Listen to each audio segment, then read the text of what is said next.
আজকে একটা ভিন্ন রকম কথা নিয়ে আপনাদের সামনে আসছে।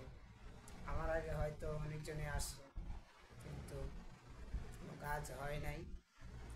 আমি আজকে বলতে চাইতেছি, আমি এই সরকারের উপদেষ্টার উদ্দেশ্য করে বলতে চাই, আমার দেশের রেমিটেন্স যোদ্ধারা তাদের প্রবাস নামের জেলখানা কত কষ্ট করে, অনেক কষ্ট, মাথার ঘাম পায়ে ফেলে, রোদে পুড়ে, বৃষ্টিতে ভিজে, তারা রাতকে দিন করে, দিনকে রাত বানিয়ে তারা কষ্ট করে আমার দেশে অর্থনীতিকে সচল রাখার জন্য তারা সর্বদাই চেষ্টা করে।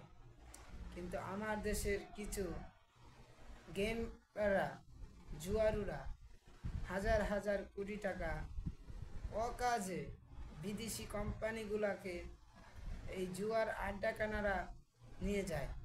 আমি জুলাই বিপ্লবের, জুলাই যোদ্ধাদের, সকল যোদ্ধাদের দৃষ্টি আকর্ষণ করে বলতে চাই, বিশেষ কারণে এই রায়েরবাগে আমি যাদের সাথে জুলাই যুদ্ধের সময় রাজপথে আন্দোলন করেছিলাম, তাদের দৃষ্টি আকর্ষণ করে বলতে চাই, বিশেষ কারণে সাগর ভাই, আরিফ ভাই, নয়ন ভাই, মুশারফ ভাই, তাদের এই ভাইয়েরা দৃষ্টি আকর্ষণ করে বলতে চাই, আপনারা অবশ্যই উপদেষ্টার নিকট এটা পৌঁছে দেন, যাতে অতি শীঘ্রই আমার দেশের যে জুয়ার আড্ডাখানা আছে এবং এই জুয়ার গেমগুলা, সমস্ত গেমগুলা যেত অতি শীঘ্রই বন্ধ করে দেয়।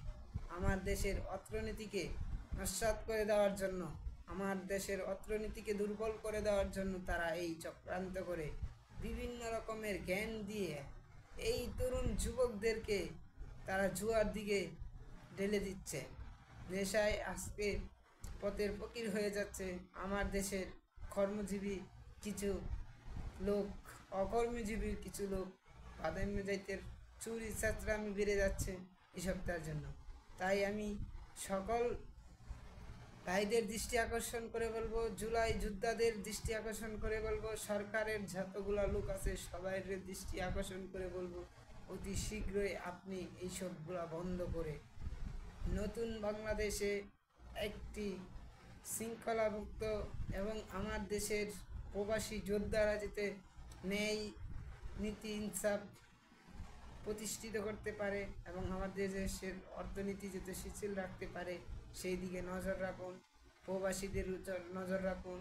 এয়ারপোর্টে যে পরিমাণ হয়রানির শিকার হয়, এসবগুলো বন্ধ করে তাদেরকে সম্মানের আসনে বসিয়ে তারপরেই নির্বাচনের দিকে আপনি ধাবিত হন।